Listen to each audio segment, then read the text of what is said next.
Assalamualaikum warahmatullahi wabarakatuh. Berjumpa lagi bersama saya pada hari ini dalam UBN Newsroom.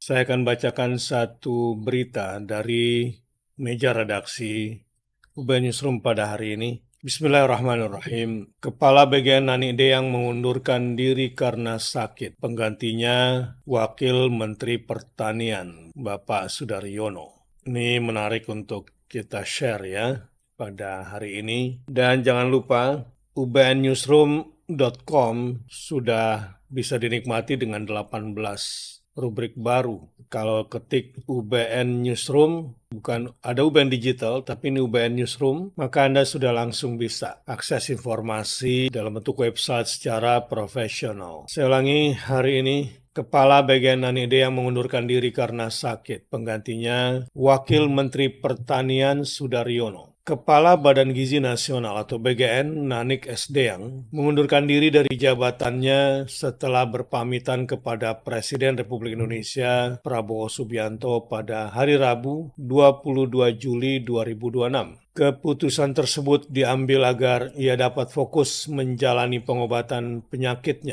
jantung yang dideritanya. Beliau memang sudah lama sakit ya. Tapi apakah betul-betul karena sakit atau ada perkara lain yang menjadi penyebab atau triggernya? Kabar tersebut disampaikan oleh Asisten Khusus Presiden Bidang Komunikasi dan Kebijakan Dirgayuza Setiawan melalui akun Instagram pribadinya. Hari ini 22 Juli 2026, Ibu Nani Deyang berpamitan kepada Presiden Prabowo untuk menjalani pengobatan jantung. Beliau juga mengundurkan diri sebagai Kepala Badan Gizi Nasional, tulis Dirgayuza. Kayaknya sudah banyak yang bercita ingin jadi CEO MBG ini. Menurut Dirgayuza, Nani merupakan sosok yang selama bertahun-tahun dikenal memiliki kepedulian tinggi terhadap masyarakat kecil dan kelompok rentan. Ia juga aktif mengawal berbagai isu kemanusiaan, di antaranya mengangkat kasus Wilfrieda Soik, buruh migran Indonesia yang sempat terancam hukuman mati di Malaysia, serta menggagas program beca listrik bagi pengayuh beca lanjut usia. Sepertinya di Jogja sudah diluncurkan ya beberapa waktu yang lalu becak listrik di Yogyakarta.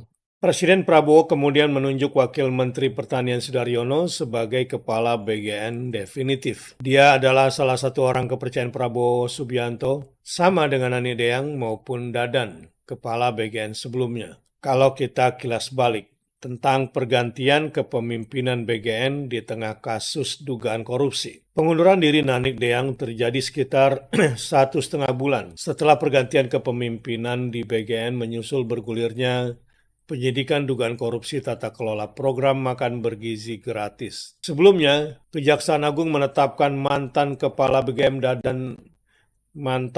BGN Dadan Hindayana sebagai tersangka bersama dua mantan wakil kepala BGN, Sony Sonjaya dan Lodewijk Pusung. Ketiganya diduga terlibat dalam perkara dugaan tindak pidana korupsi tata kelola program MBG tahun 2026.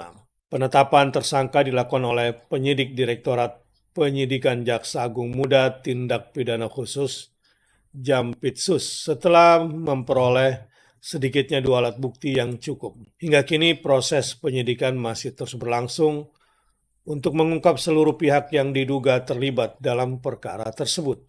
Apakah perspektif UBN Newsroom? Kita lihat dari sisi peradaban Islam dan soft power global. Pergantian kepemimpinan di Badan Gizi Nasional menjadi momentum penting untuk memperkuat tata kelola lembaga sekaligus memulihkan kepercayaan publik. Program makan bergizi gratis merupakan investasi strategis dalam membangun kualitas sumber daya manusia untuk Indonesia. Karena itu, kesinambungan program harus dijaga melalui kepemimpinan yang profesional, transparan, dan berintegritas. Momentum ini juga menjadi ujian bagi pemerintah untuk memastikan reformasi tata kelola BGN berjalan seiring dengan keberlanjutan program makan bergizi gratis sebagai salah satu program prioritas nasional. Dilihat dari perspektif syariah compliance, bagaimana tentang ini? Islam mengajarkan bahwa amanah jabatan harus dijalankan sesuai kemampuan. ketika kondisi kesehatan tidak lagi memungkinkan, mengambil keputusan untuk berobat dan menyerahkan amanah kepada pihak yang lebih mampu merupakan bentuk tanggung jawab yang sejalan dengan nilai syariat. Di sisi lain, setiap pejabat publik juga dituntut menjaga amanah yang menjunjung tinggi integritas, kejujuran, dan akuntabilitas. Nilai-nilai tersebut merupakan prinsip dasar kepemimpinan dalam Islam agar setiap kebijakan yang diambil benar-benar menghadirkan kemaslahatan bagi masyarakat. Demikian informasi dari meja redaksi UBN Newsroom.